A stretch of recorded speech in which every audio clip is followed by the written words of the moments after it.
Coming up on this special interview for Mustang News, we talked to Western State Chief of Police Patrick Coggins. Chief Coggins is going to speak about active shooter protocol here at MSU. All this and more coming up.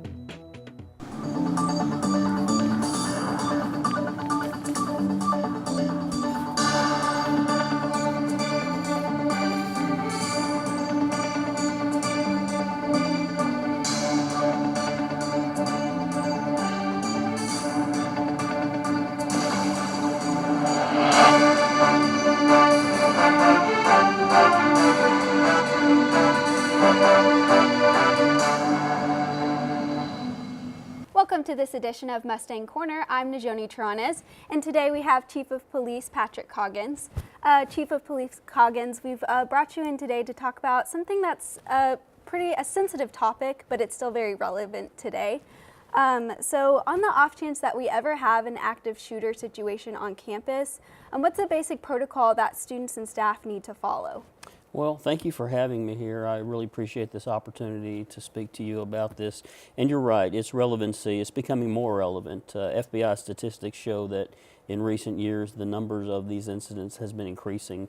So unfortunately, we need to plan ahead and have an idea of what we need to do should that sort of tragedy ever befall the university. Mainly, I want if I teach an active shooter class here at the university, or a presentation, I have done that on several occasions, and I can condense all that down and try to give you, the things that I find, I believe to be most important. But we want the faculty, staff, and students to know that it's important to realize and understand your surroundings. You need to be cognizant of what's going on around you and know the ways in and out of buildings, how to get in and how to get out of offices, out of the locations. Having that in mind and just knowing what's going on around you, having the general awareness to what's going on around you is an important first step in being able to respond appropriately should an active shooter situation occur. Now, in conjunction with that, it's also good to know the steps that we urge you to take, whether you're at the university or off campus. We have on our internet, on our website, the MSU Police website, we have a video posted there that is a training video, is a combined effort between the City of Houston Emergency Management Department combined with the federal agency for Department of Homeland Security. They produced this video. It's called Run, Hide, Fight. It's a very short video, but it covers the steps to take should one ever find him or herself involved in an active shooter situation. And what I like so much about it is a very succinct video. It's easy to learn, and the steps are part of the title of the video. I mean, you run. The best thing to do in an active shooter situation, if you can do it, is to try to create distance between yourself and the attacker. Distance is always your friend in a situation like that. So that's the first step, to run. If you can get away safely, get away. If running is not an option, if running would put you in harm's way more so than where you are, then the video stresses that you should try to hide or conceal yourself to protect yourself from attack. The last resort, of course, is to fight. If there's no other way to avoid the attack, you're in too close quarters with the attacker. The idea behind the video is to arm yourself with whatever ad hoc weapons you can get a hold of, along with others who are present or in the room, and to attack back and to fight through the attack. And so being aware of your surroundings, knowing what steps to take, knowing what exits are present around you in the building, and then knowing the steps that are delineated in that video are really an important first step in knowing what to do in an active shooter situation. Right, so students and staff really need to familiarize themselves with their surroundings, be aware of exits, and so those are also things that need to be considered as well. Oh, absolutely, yes. Yeah, so this video and these guidelines, where do these guidelines come from? are they federal guidelines in these videos? Where does this protocol come from? As I mentioned, that it's a video produced by both the City of Houston Emergency Management Division in conjunction with the National Department of Homeland Security, which is a federal institution. And for instance, the FBI produced and published a report in 2014 that studied 160 active shooter events that occurred over a period of the previous 14 years. In that report, there were some findings in there that are, I think, worth mentioning, because when you start taking data of that magnitude and looking at some commonalities, you can kind of start gleaning information from that. For instance, the highest percentage or the most common area for an active shooter attack to occur, according to the report, is in places of commerce. So when we say places of commerce, we're talking about malls, businesses, workplaces. Those account for nearly 50% of the venues where these attacks occur. The next most common is educational institutions. Almost 25% of the active shooters incidents that they studied over the course of those 14 years occurred at educational institutions.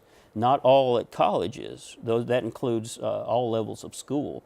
But we know, being at an institution of higher education, that where we stand. So understanding all these things and keeping in the back of your mind and being cognizant and aware of your surroundings goes a long way in being able to react in a quick manner to potentially save yourself.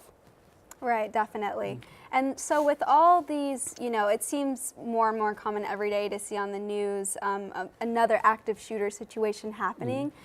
Does that worry you at all, that maybe something like that could happen here at MSU? Well,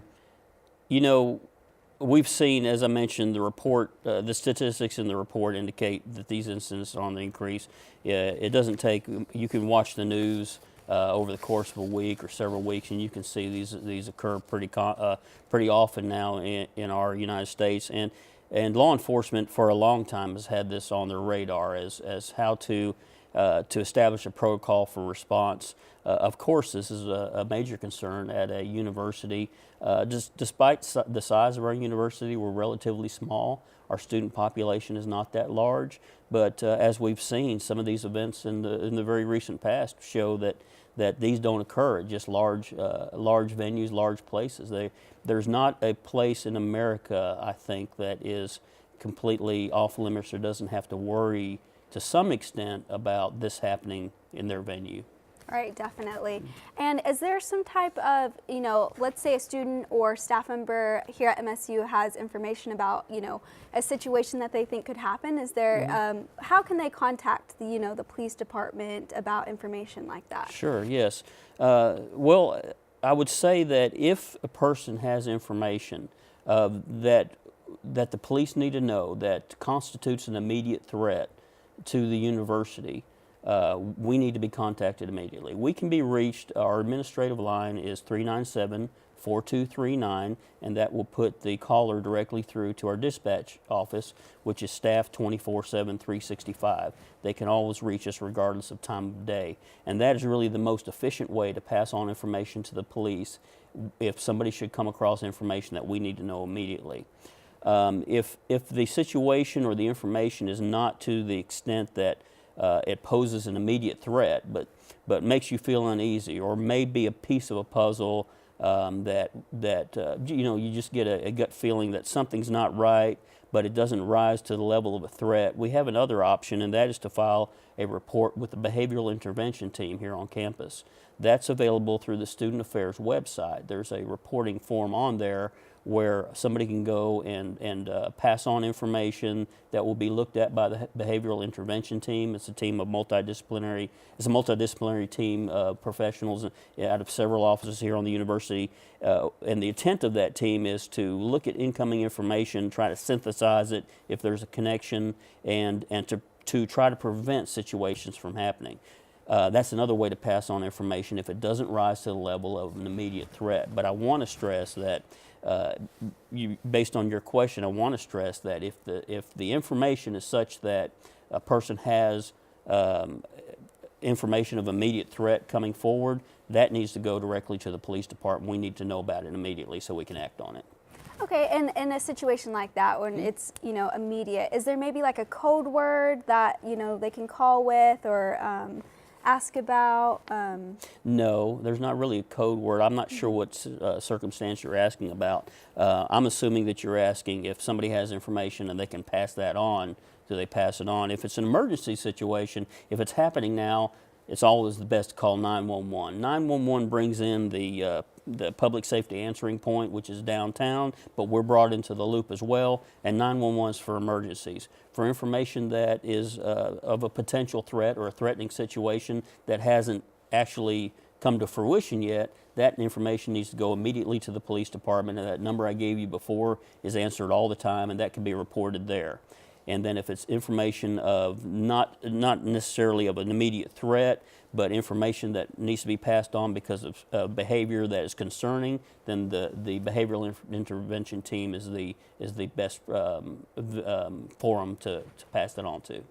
Okay, and then so, you know, as your time as a police chief, you've definitely have experience in the past. You've, from what I understand, that you were also at Texas A&M before. So have you ever had to deal with an active shooter situation or anything similar to that type of situation before? Well, of course, being a police officer for the number of years I've had to deal with violent crime situations and responding to violence and violence in progress. I've been fortunate to not had to respond yet to an active shooter situation like what we see on TV, where we see a person who is going through various venues and taking human lives. As much as we see it on TV, it's really not all that common if you take into account the population of the nation. So that doesn't.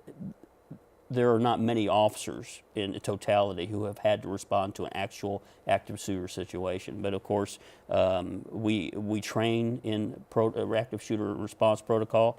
Active shooter response protocol has changed significantly over the last 20 years in law enforcement. From the time that I first got into law enforcement, which is probably over 30 years ago, there was an entirely different way to respond to situations. Now that's been, as I mentioned, it's been on the law enforcement radar for a number of years in the recent past, and so that protocol's all changed.